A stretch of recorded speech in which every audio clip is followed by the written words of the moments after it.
Hi, Boudewijn. Thanks for joining us today on the Blackfinch Fearless Founders series that we're running at the moment. Thank you for having me. I'm glad to be here. You're co-founder and CEO at Proprli, which was an investment we made on the EIS side about a year ago now. It's December 22, I think. And since then, the company's done really well. You've almost doubled in revenue, I think. We can talk about that when we get into it.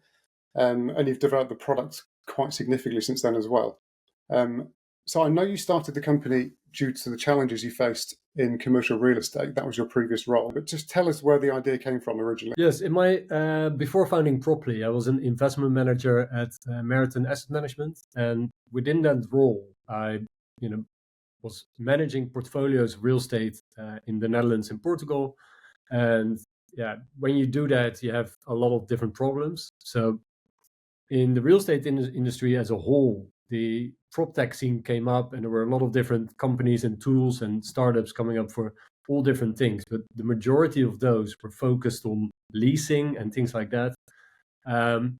That's really where I got a taste of it. But a lot of things were actually missing, and I've asked around at different companies and founders, like, are you going to solve these issues as well? And they all said no. So that's where I took the plunge into the entrepreneurial world and started Properly myself. Was there like a specific moment when you thought, no one else is doing this, it has to be me? Yeah, I remember asking the founder of VTS, which is like by far the largest PropTech company in the entire world, if he would start focusing on the technical management side of real estate. Because if you're an asset manager or an investment manager, you're focused on the leasing side and the commercial side of real estate. But you're also focused, especially now with the whole move towards sustainability, is like, how do we manage these buildings from a technical perspective? What is in these buildings and how can we make these buildings more sustainable? And they weren't focused on that at all. No one really did it well. A lot of legacy systems out there that, it was just not modern enough. And that's really where I started talking with my co-founder, Koen, about the issues that I found, and him from a different perspective, because he was a project manager at the time for Harrods in London.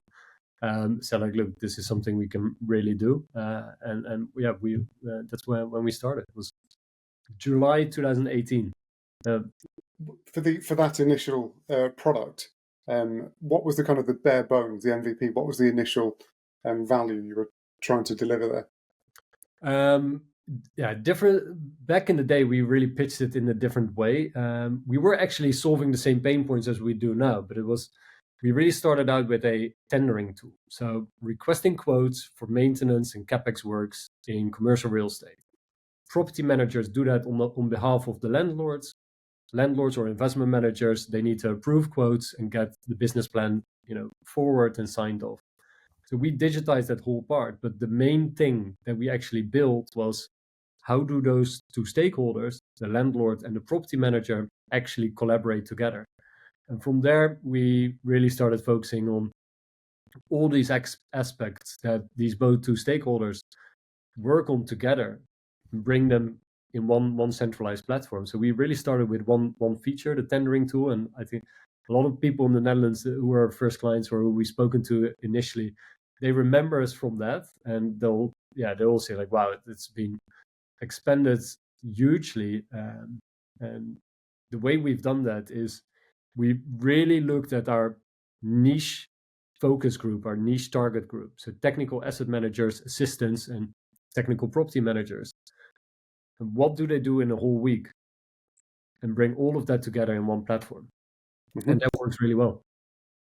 Your co-founders, Cohen and David, when you had the initial idea, did they kind of help shape that, or did they come on board a bit later? So Koen and I really thought of the product and the pain points we were trying to solve. Him from a more of service provider perspective, and me from a landlord's perspective. Yeah. David, we found, because we really needed a technical person, someone that could develop software himself. Because we really made some mistakes with hiring an agency in India that didn't work out as we hoped to. It was a bit of learning money that we've spent there in a short time period. It generally works better to have all the tech in-house, doesn't it, for early stage? Absolutely. David's been fantastic part of the team since the start. So do you still make all the decisions, or do you decide as the three of you?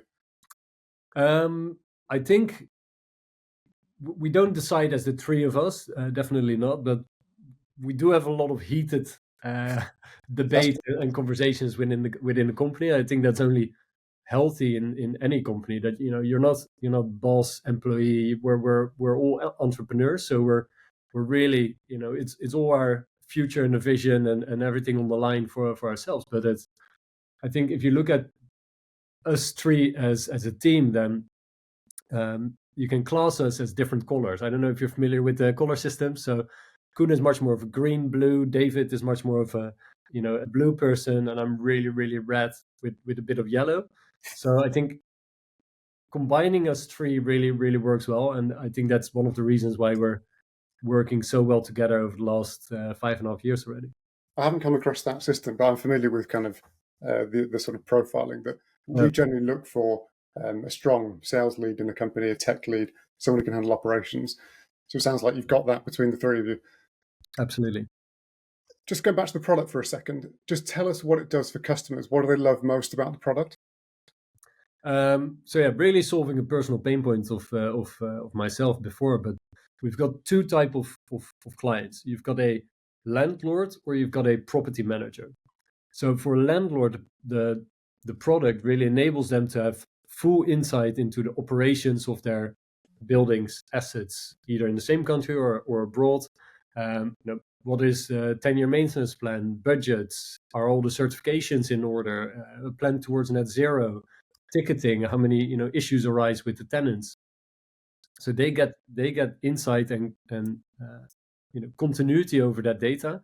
But for the property managers themselves, who actually are end users and they work with our system on a day-to-day basis, it just brings a lot of efficiency. And you can see that this industry of property management will transform massively over the coming years. It's really antiquated. It's a lot of old school ways of working. There's such a huge opportunity to still digitize and bring more efficiency to these companies. Why do you think that's the case in this sector? Because so many sectors have gone through that digital transformation. Just take something like sales, where you couldn't run a sales team now without huge amounts of tech and telling you all the analytics needed to run your sales team. So why is something like the real estate sector still reliant on, for the most part, pen and paper? Yeah, it's a really interesting question, and one of the large software private equity funds I've been speaking to over the last years, they described our industry as like the last big whale that still need to be digitized in the entire industry. And I think from personal experience is that the people who always tend to go into real estate were not people who are really interested in computers in the first place, in tools and digital tools. I think that's one of the reasons why if you can't use computers, you can always work in real estate.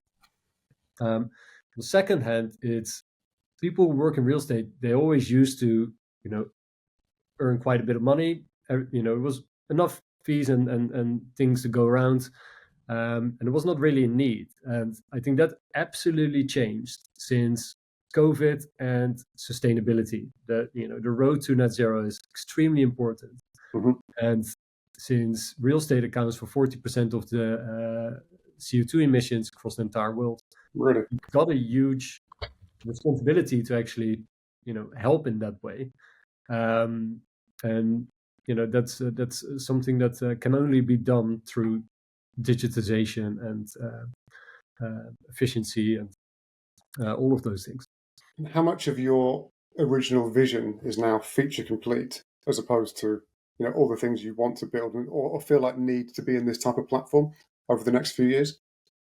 There's several features that I think we can be really proud of, that I know like we're the best in this in the industry for certain parts. And I think we as a company, we as management team, we feel like this is just the start. It's if you make the comparison to the sales industry, marketing industry, all the other industries in the world, We've only started with digitizing the first parts, and now you can, by getting the data, by getting people to work in a digital way, you can add AI, you can add a lot of other analytics to all the things that our clients have been doing in the first place. And I think that's why this company will keep growing for the coming 10, 20 years. I'm absolutely certain of that.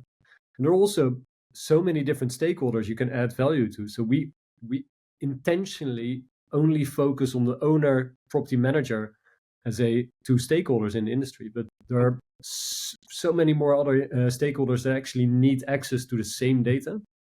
Banks, insurers, valuers, project managers, service providers. So there's a lot of added value to be brought to all these different stakeholders. But yeah, we've really intentionally focused on this very niche group to do it really, really well.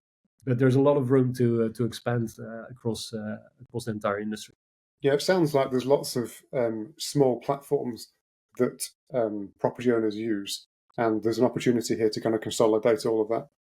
Yeah, absolutely. Yeah, and that's why we really looked at our target customer, target client, make it really narrow initially, but make sure that all of their work processes are in the same platform, and that one-stop shop is really what people are looking for, and that's where we're also winning. So we're signing new property management companies and landlords because we are the platform that brings all the technical management of real estate together in one platform.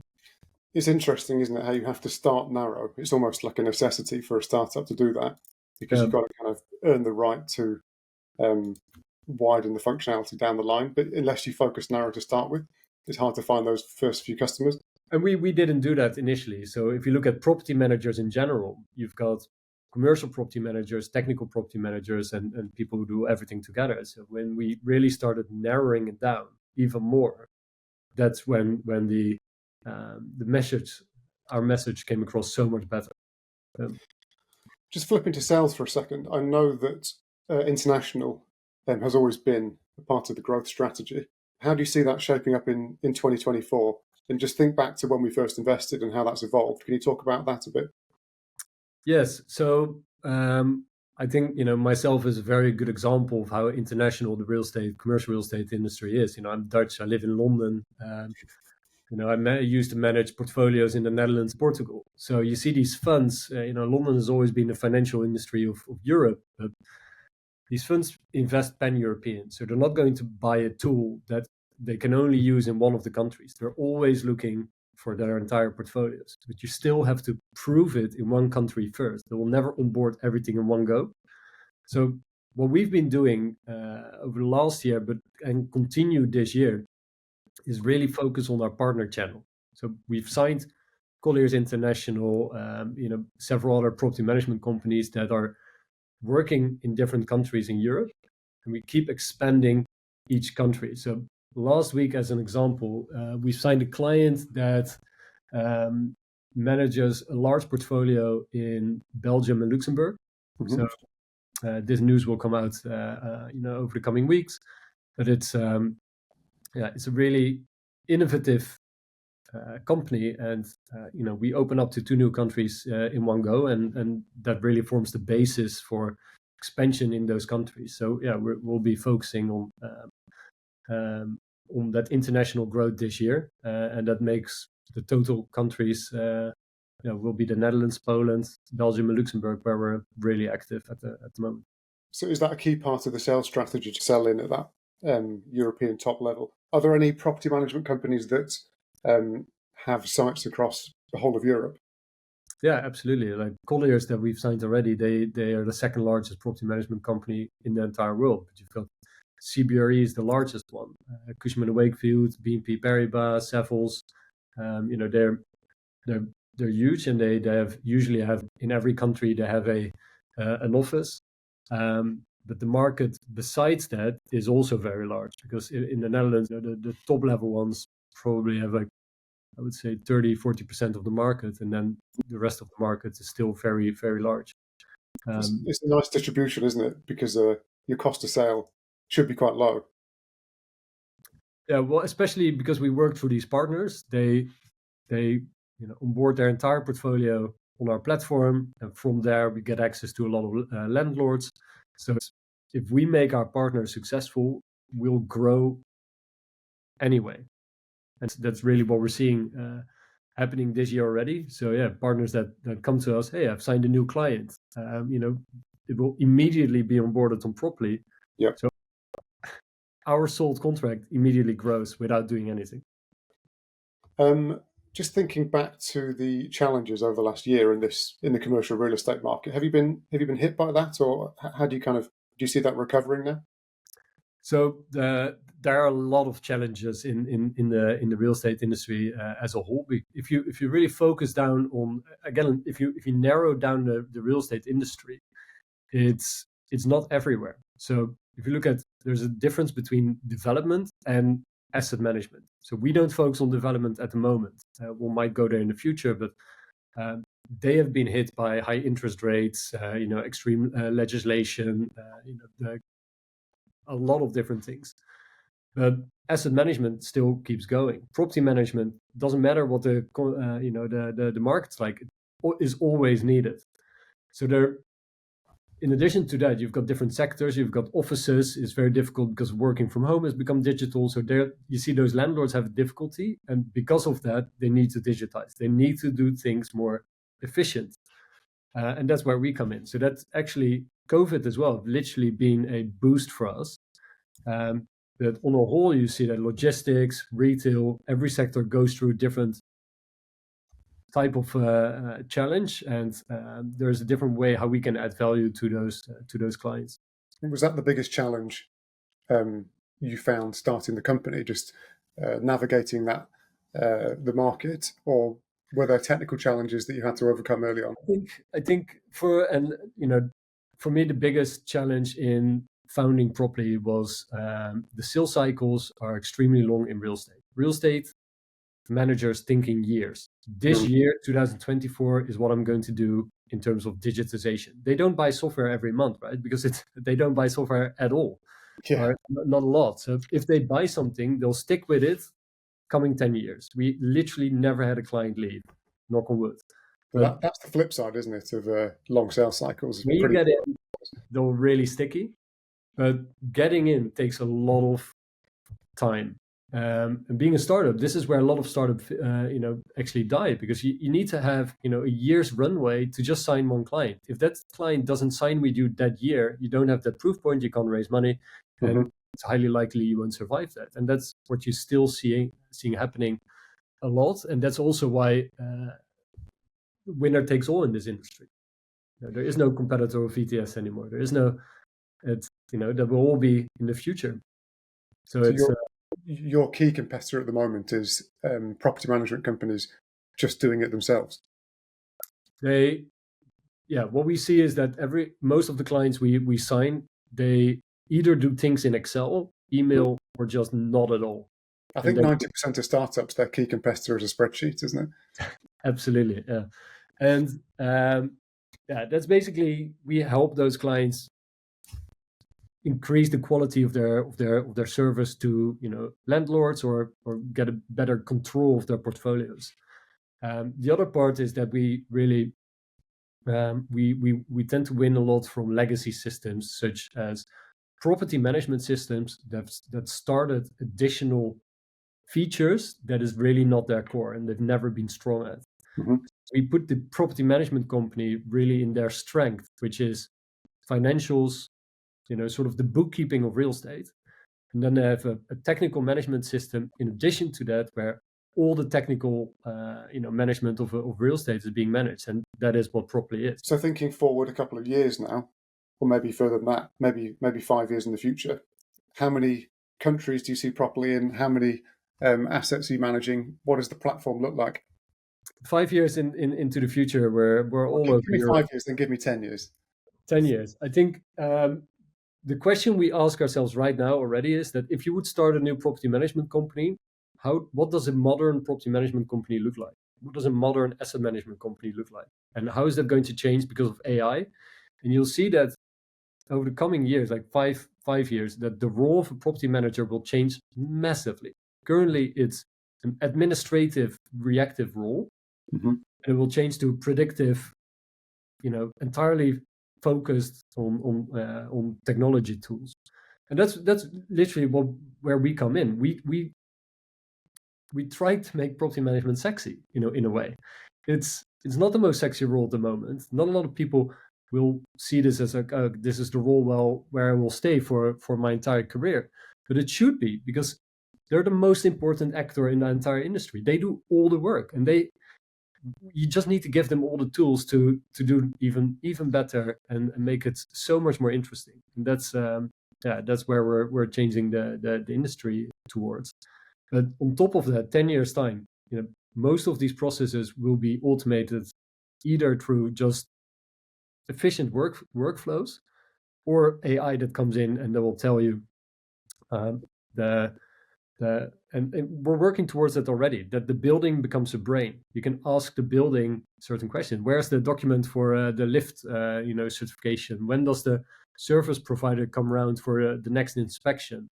Could you please inform the tenant that the supplier is coming around on that at that time, and he can get the keys at the reception area at the front desk, and her name is Karen, right? So that will entirely change, and that is something that happens on such an outdated way at the moment. It's Richard, if you would look at this, you would be amazed. And So I think is that the next step in the platform, to kind of build that data model, bring in AI layer on top of that, so people can interact with their property management system in a much quicker way? Yeah, absolutely. And a lot of these, the problems we're trying to solve is that a lot of the management in real estate is actually based upon documents. So with document recognition, there's a lot of things that you can extract from documents, and there are several companies working on this already. But what we're focused on is, how do you make sure that this actually is immediately usable for property managers and asset managers on the ground?